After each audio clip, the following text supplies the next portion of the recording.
കൽപ്പാത്തി രഥോത്സവത്തിലെ ദേവരഥ സംഗമത്തിനുള്ള കാത്തിരിപ്പിലാണ് നമ്മളെല്ലാവരും. അഗ്രഹാര വീഥിയിൽ ഇപ്പോൾ തന്നെ തിങ്ങി നിറഞ്ഞ ജനങ്ങളാണ്. അതിനിടയിലൂടെയാണ് തേരുകൾ നീങ്ങുക. 6 മണിക്ക് ശേഷമാണ് ദേവരഥ സംഗമം. അതായത് ആറ് രഥങ്ങളാണ് സമ്മേളിക്കുന്നത്. ശിവനും പുത്രന്മാരും അടങ്ങുന്ന, അല്ലെങ്കിൽ ഒരു ക്ഷേത്രങ്ങളായി തന്നെ സഞ്ചരിക്കുന്ന ക്ഷേത്രങ്ങളായി മാറുന്ന ദേവരഥങ്ങളെയാണ് നമ്മൾ കാണുന്നത്. വളരെ ഭക്ത്യാദരപൂർവം വെട്രിവേൽ മുരുകനക്ക് ഹരഹരോ വിളികളുമായി ഭക്തർ, അത് എത്രയോ സ്ഥലങ്ങളിൽ നിന്ന് കൽപ്പാത്തിക്കാർ കൽപ്പാത്തിയിലെ ആളുകൾ എപ്പോഴും കരുതുന്നത് മറ്റെന്തും നിങ്ങൾക്ക് മാറ്റിവെക്കാം, പക്ഷേ കൽപ്പാത്തി രഥോത്സവത്തിന് കൽപ്പാത്തിക്കാരനാണെങ്കിൽ ആ നാട്ടിലെത്തിയിരിക്കണം, ആ അഗ്രഹാരത്തിലെത്തിയിരിക്കണമെന്നാണ്. അത് ഏത് നാടിൻ്റെ ഏത് കോണിൽ ആയാലും കൽപ്പാത്തി രഥോത്സവത്തിൻ്റെ സമയത്ത് ഇങ്ങോട്ടേക്ക് ഒഴുകിയെത്തുന്ന ആളുകളാണ് കൽപ്പാത്തിക്കാർ. നേരത്തെ പലരും പറഞ്ഞതുപോലെ കൽപ്പാത്തി രഥോത്സവം ഒപ്പം തന്നെ വോട്ടെടുപ്പും കൂടി അതിൽ കൂടി പങ്കുചേരാം എന്ന പ്രതീക്ഷ പലർക്കും ഉണ്ടായിരുന്നു. പക്ഷേ രഥോത്സവത്തിൻ്റെ തിരക്കും അതിൻ്റെ പ്രാധാന്യവും ഒക്കെ പരിഗണിച്ച് വോട്ടെടുപ്പ് കുറച്ച് ദിവസങ്ങൾ അങ്ങോട്ട് മാറ്റിയത് തീർച്ചയായും കുറച്ച് പേർക്കെങ്കിലും ലീവ് കൂടുതൽ എടുക്കേണ്ടി വരും, അല്ലെങ്കിൽ കുറച്ച് പേർക്കെങ്കിലും ഒരുപക്ഷെ വോട്ട് ചെയ്യാൻ കഴിയാതിരിക്കുന്ന സാഹചര്യം ഉണ്ടായിരുന്നു. എന്തായാലും വലിയ തിരക്ക് അതിൽ എനിക്ക് തോന്നുന്നു. ഇലക്ഷനോടനുബന്ധിച്ച് എല്ലാ മുന്നണികളുടെയും മറ്റു ജില്ലകളിൽ നിന്നുള്ള പ്രവർത്തകർ വളരെയധികം പാലക്കാട് ജില്ലയിലേക്ക് ഒഴുകിയിട്ടുണ്ട്. ഇപ്പോൾ ചേലക്കരയിലൊക്കെ കഴിഞ്ഞ ദിവസം ചെന്നപ്പോൾ മലപ്പുറം, കോട്ടയം, കൊല്ലം, അങ്ങനെ പല ജില്ലകളിൽ നിന്നുള്ള പ്രവർത്തകരാണ് UDF-നും LDF-നും BJP-ക്കും ഒക്കെ പ്രചാരണ രംഗത്തും മറ്റ് ജോലികൾക്കുമായി അവിടെ ഉള്ളത്. അപ്പോൾ അവരൊക്കെ അവരുടെ മേഖല മാറ്റിയിരിക്കുന്നു. ഇനി നേരെ പാലക്കാട്ടേക്കാണ് എല്ലാവരുടെയും ശ്രദ്ധ. അപ്പോൾ എന്തായാലും തെരഞ്ഞെടുപ്പ് ആഘോഷത്തിന് വന്നതാണ്. അതിനൊപ്പം കൽപ്പാത്തി രഥോത്സവം കൂടി കാണാമെന്ന തരത്തിൽ കൂടുതൽ ആളുകൾ കൽപ്പാത്തി അഗ്രഹാര വീഥികളിലേക്ക് ഒഴുകിയെത്തുന്നുണ്ടാകും. അതുകൊണ്ട് ഇത്തവണയായിരിക്കും ഒരുപക്ഷെ ഏറ്റവും കൂടുതൽ തിരക്കുള്ള ഒരു രഥോത്സവ കാലം എന്നുകൂടി തോന്നുന്നു. കാഴ്ചകളും അത് തന്നെയാണ് നമ്മളോട് പറയുന്നത്. അക്ഷയും അഭിലാഷും തുടരുന്നുണ്ട്. അക്ഷയ, അഭിലാഷ്, വലിയ തിരക്ക് ഏറി വരുന്നു. എങ്ങനെയാണ് ദേവരഥങ്ങൾ നീങ്ങി തുടങ്ങിയോ? എങ്ങനെയാണ് അതിൻ്റെ ഒരു സമയക്രമം? കൃത്യമായി എവിടെ വച്ചാണ് ഈ ദേവരഥങ്ങളുടെ സംഗമം? ദേവരഥങ്ങൾ സംഗമിക്കുന്ന വീഥിയിലാണ് നമ്മളിപ്പോൾ ഉള്ളത്. ഇപ്പോൾ കടന്നു പോകുന്ന ലക്ഷ്മി പെരുമാളിന്റെ വിഗ്രഹവും ഏന്തിക്കൊണ്ടുള്ള തേരാണ് ഈ കടന്നു പോകുന്നത്. ആ തേര് മുന്നോട്ടേക്ക് ഉരുളുകയാണ്. ഇനി മന്തക്കര ഗണപതിയുടെ തേരാണ് തൊട്ട് പുറകിലായിട്ട്. മന്തക്കര ഗണപതിയുടെ തേര് അവിടെയുണ്ട്. ഈ 2 തേരുകൾ വന്ന് നടുക്കേക്ക്, മന്തക്കര ഗണപതി നടുക്കേക്ക് വരുന്നു. പിന്നീട് ഈ തേരുകൾ പരസ്പരം ഓവർടേക്ക് ചെയ്യുന്നു എന്ന് തന്നെയാണ് നേരത്തെ ഇവിടെയുള്ള കൽപ്പാത്തിക്കാരെ പറയുന്നത്. എന്തായാലും ഇപ്പോൾ നമ്മൾ ലക്ഷ്മി നാരായണ പെരുമാളിന്റെ തേര് ഇപ്പോൾ നമ്മുടെ മുമ്പിലൂടെ കടന്നുപോയി. ഗോവിന്ദ ഗോപാല എന്ന് ഹർഷാരവം മുഴക്കുന്ന ചെറിയ കുഞ്ഞുങ്ങളെ ആ തേരിനകത്ത് കാണാം. തേര് വലിക്കുന്ന ആളുകളെ കാണാം. ഇത് നമ്മുടെ സാംസ്കാരിക പൈതൃകത്തിന്റെ പ്രതീകം കൂടിയാണ്. ലക്ഷ്മി നാരായണ പെരുമാളിന്റെ രഥം മുന്നോട്ട് നീങ്ങിക്കഴിഞ്ഞിരിക്കുന്നു. മന്ദക്കര ഗണപതിയുടെ ആലിംഗനം ചെയ്ത ലക്ഷ്മി ദേവി, അതാണ് എനിക്ക് തോന്നുന്നു ഒരു ലിംഗനീതിയുടെ ഐതിഹ്യം കൂടി ഇതിനകത്തുണ്ടെന്ന് തോന്നുന്നു. വിശാലാക്ഷി സമേത വിശ്വനാഥനാണ്, പാർവതിയോട് കൂടിയ ശിവനാണ്. അതാണ് ഈ ക്ഷേത്രത്തിന്റെ പ്രതിഷ്ഠ. വിശാലാക്ഷി സമേത വിശ്വനാഥനാണ്. അങ്ങനെ 2 ഗണപതി ക്ഷേത്രങ്ങളും. തീർച്ചയായും പ്രസന്ന ഗണപതി എന്ന് പറയുന്ന ക്ഷേത്രം, അവിടെ വളരെ എത്രയും പെട്ടെന്ന് നമ്മൾ ക്ഷിപ്രപ്രസാദി എന്നാണ് ഇവർ പറയുന്നത്. പ്രാർത്ഥിച്ചാൽ അത്രയും പെട്ടെന്ന് എന്താണോ ആ വരം നൽകും ദൈവം എന്നുള്ളതാണ് അവരുടെ വിശ്വാസം. അതിനൊടുവിലാണ് ഈ മന്തക്കര ഗണപതിയുടെ ക്ഷേത്രം ഉണ്ടാകുന്നത്. അതിവിടെ കുറെ അനിഷ്ട സംഭവങ്ങളൊക്കെ ഈ അഗ്രഹാരത്തിൽ ഉണ്ടാകുന്നു. തുടർന്ന് ഏറ്റവും ഒടുവിലായി സ്ഥാപിച്ചതാണ് ഈ മന്തക്കര ഗണപതിയുടെ ക്ഷേത്രം എന്ന് പറയുന്നത്. ആ മന്തക്കര ഗണപതിയാണ് മടിയൻ എന്ന് നേരത്തെ രാവിലെ ഇവിടുത്തെ സുന്ദരം എന്ന ഈ പ്രദേശത്തിന്റെ ചരിത്രകാരനൊക്കെ വിശേഷിപ്പിക്കാൻ ബാക്കി എല്ലാവരും ഈ ക്ഷേത്രത്തിന് മുമ്പിൽ എപ്പോഴും ഉണ്ടാവും. മടിയായതുകൊണ്ട് ഈ തേര് നീങ്ങുന്നില്ല എന്നാണ് പറഞ്ഞത്. എന്തായാലും നമ്മൾ ഒരു തേര് ഈ വീഥിയിലൂടെ ഒഴുകി നീങ്ങുന്നത് കണ്ടു.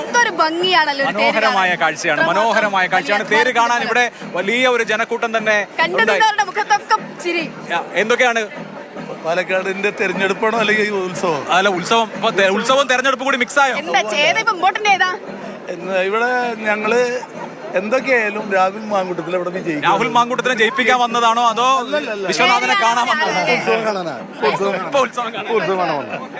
കുറച്ചു നേരം പ്രചാരണത്തിന് വിശ്രമോ? അതിലേക്ക് പോകും. എല്ലാം കോൺഗ്രസ്സുകാരാണല്ലേ? വേഷം കണ്ടാലറിയാം. വേഷം കോൺഗ്രസ്സുകാർ മാത്രമല്ല, വെള്ളി ഇടുന്നപ്പോ എല്ലാവരും അതിന്റെ ഇടുന്നത്. അപ്പൊ ഇനി കോൺഗ്രസ്സുകാർക്ക് കളർ ഇടാം. 3 ദിവസം തേര് കാണാൻ വന്നു. ഇന്നലത്തിന് മഴയുണ്ട്, അന്ന് മഴയുണ്ടായില്ല. ഇന്നലെ കുറച്ച് മഴ നനഞ്ഞു. ഇന്നും മഴയുണ്ടായില്ല. ഞങ്ങൾക്ക് ഭയങ്കര താല്പര്യമുള്ള ദിവസം കാണാനാണ്. 24 കൊല്ലം ഗൾഫിലിരുന്നു. ഓക്കെ. എന്തായാലും വലിയ ആവേശത്തിലും ആഹ്ലാദത്തിലുമാണ് ഇവിടെ ജനങ്ങൾ. എല്ലായിടത്തു നിന്നും ആളുകൾ എത്തുന്നു, എല്ലാ പ്രായത്തിലുള്ള ആളുകൾ. അങ്ങനെ അവരെല്ലാവരോടും ഒന്ന് ഒത്തുചേർന്ന ഒരുമയോടുകൂടി ഈ രഥങ്ങൾ സംഗമിക്കുന്ന അത്യപൂർവ്വ കാഴ്ച കാണാനായുള്ള കാത്തിരിപ്പിലാണ്. എവിടെ നിന്നാ നിങ്ങളൊക്കെ? പാലക്കാട്ട് ചെക്കന്മാരാണല്ലേ? എങ്ങനെയുണ്ട് വൈബ്? വൈബൊക്കെ അടിപൊളിയാണ്. രാവിലെ വന്നതാണ് വൈബ്. രഥം വലിച്ചോ? രഥം വലിച്ചു. ഇനി അടുത്ത രഥം അവിടെ ഉണ്ട്, അത് വലിക്കുന്നോ? പിന്നെ ഞങ്ങളൊന്ന് പോയി കൈവച്ചാ മതി ഇതല്ലേ? നിങ്ങളും വരി വലിക്കാം. ഞങ്ങൾ വലിച്ചാ പിന്നെ ഞങ്ങൾക്ക് തള്ളാൻ പറ്റില്ലല്ലോ. അതെ അതെ അതെ, നിങ്ങൾ വലിക്കും ഞങ്ങൾ തള്ളാം എന്നുള്ളതാണ്. ഓക്കെ എല്ലാരും വലിക്കും. അപ്പോ എന്തായാലും അടിപൊളിയാവട്ടെ. പിന്നെ അടിപൊളി. പൊളിക്ക്. യുവതലമുറ അവരും ആഘോഷത്തിലാണ്. വൈബിലാണ്. അതെ അതെ. അറിയാൻ പറ്റില്ല. ഇപ്പോഴത്തെ ഹൈക്കോടതിയും അതേപോലെ തന്നെ ഇത്തരത്തിലുള്ള ആളുകളും എപ്പോഴാണ് നിരോധിക്കാന്ന് പറയാൻ പറ്റില്ല. ആഘോഷങ്ങളും ആചാരങ്ങളും ഇല്ലായ്മ ചെയ്യാനായിട്ടുള്ള ഒരു ശ്രമം നടത്തിക്കൊണ്ടിരിക്കുന്ന കാലഘട്ടമാണ്. കഴിഞ്ഞ ദിവസം ഹൈക്കോടതി വിധി നമുക്കറിയാം. ആനയെഴുന്നള്ളിപ്പിനെ സംബന്ധിച്ച് ഹൈക്കോടതി വിധി 2012 നാട്ടാന പരിപാലന ചട്ടം നിലനിൽക്കുമ്പോൾ തന്നെ അപ്പൊ നിയന്ത്രണം വരുന്നതിന് മുമ്പ് പരമാവധി വലിക്കാം, അങ്ങനെയാണോ? ആ നിയന്ത്രണം വരുന്നത് പരമാവധി വലിക്കാം. ഇപ്പൊ വൈദേശിക പണം കൈപ്പറ്റുന്ന NGO-കളാണല്ലോ കേരളത്തിലെ ഉത്സവാഘോഷങ്ങളും അതേപോലെ ആചാരങ്ങളും അനുഷ്ഠാനങ്ങളും നിയന്ത്രിക്കുന്നത്. ഇവിടുത്തെ പരമ്പരാഗതമായി നടന്നു വരുന്ന ആഘോഷങ്ങളെ ഇല്ലായ്മ ചെയ്യുന്നതിന് ശ്രമിക്കുന്ന വൈദേശികമായിട്ടുള്ള സംഘടനകളെ നിയന്ത്രണത്തിലാണ് ഇവിടുത്തെ കോടതി പോലും എന്നാണ് നമുക്ക് മനസ്സിലാക്കുക. കോടതി അതൊക്കെ നമുക്ക് ഉത്തരവാദിത്തമില്ല. ഇതൊക്കെ ചേട്ടന് മാത്രം കമന്റ്സ് ആണ്.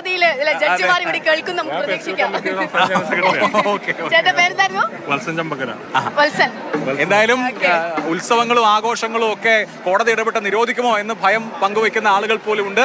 മന്തക്കര ഗണപതിയുടെ തേര് അല്പസമയത്തിനകം ഈ രീതിയിലൂടെ എത്തും.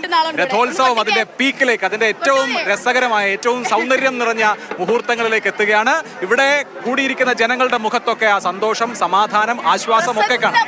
പ്രസന്ന മുഖങ്ങൾ. തീർച്ചയായിട്ടും വലിയ ആഘോഷം. വിരിഞ്ഞു നിൽക്കുന്ന ചിരിയാണ് കാണുന്നത്. എന്തായാലും കൊട്ടും മേളവും ആരവും ഒക്കെ ആയിട്ട് രഥസംഗമത്തിലേക്കുള്ള നിമിഷങ്ങൾ അതിങ്ങനെ കുറഞ്ഞു വരികയാണ്. ഇപ്പോൾ തന്നെ ലക്ഷ്മി നാരായണ പെരുമാളിന്റെ ഇത്തവണ തെരഞ്ഞെടുപ്പ് വന്നതോടുകൂടി ഈ കേരളത്തില് ഈ രഥോത്സവത്തിന്റെ കളർ വളരെ വർദ്ധിച്ചതായിട്ടാണ് മനസ്സിലാകാൻ പറ്റുന്നത്. ഞാൻ ആദ്യമായിട്ടാണ് രഥോത്സവം കാണുന്നത്.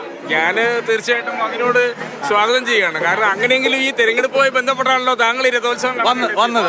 അപ്പൊ അതുകൊണ്ട് ലോകം മുഴുവൻ കൽപ്പാത്തി രഥോത്സവം എന്ന് പറയുന്ന സംഭവത്തിൽ ഇന്ന് കേരള രാഷ്ട്രീയം മാത്രമല്ല, ഇന്ത്യൻ രാഷ്ട്രീയം മാത്രമല്ല, ലോകം തന്നെ രാഷ്ട്രീയം അറിയാവുന്നവർ മുഴുവൻ ശ്രദ്ധിക്കുന്നത് കൽപ്പാത്തി രഥോത്സവത്തെ കുറിച്ചാണ്.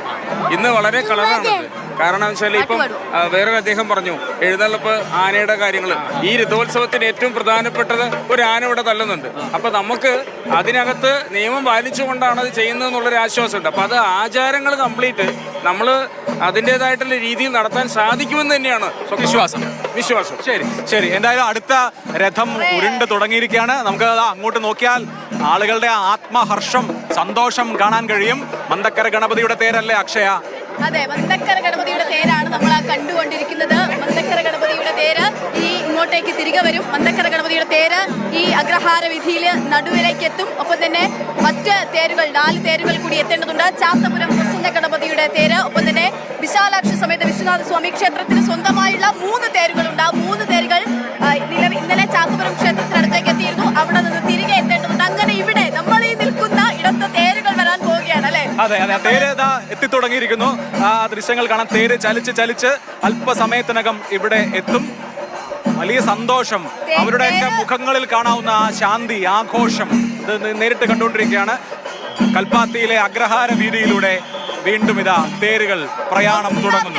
തൊടാൻ വേണ്ടി, ഒന്നാം തേര് വലിക്കാൻ വേണ്ടി എവിടെ നിന്നൊക്കെയാണ് ആളുകൾ എത്ര വർഷത്തെ കാത്തിരിപ്പിന്റെ ഫലമായിട്ടാണ് അവർ അതിന്റെ ഭാഗമൊക്കെ ആവുകയും ചെയ്തത് എന്നുള്ളതാണ്.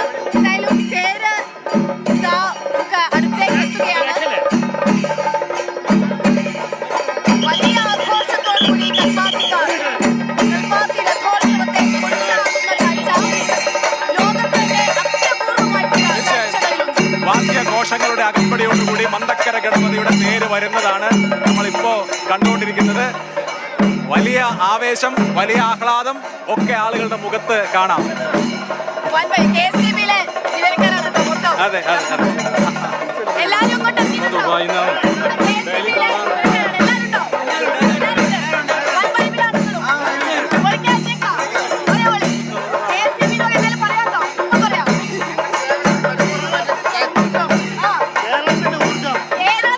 കേരളത്തിന്റെ ഊർജ്ജമാണ് ഇവരും പ്രസരിപ്പിക്കുന്നത്. അപ്പൊ ഊർജ്ജസ്വലരായി ഉത്സവത്തിൽ പങ്കെടുക്കും. KCB ജീവനക്കാരാണ്. തേര് വന്നുകൊണ്ടിരിക്കുകയാണ്. അടുത്ത തേര് എത്തിക്കൊണ്ടിരിക്കുകയാണ്. അങ്ങനെ രഥോത്സവത്തിന്റെ സന്തോഷത്തിൽ അമരുകയാണ് പാലക്കാട് കൽപ്പാത്തി തെരുവ്.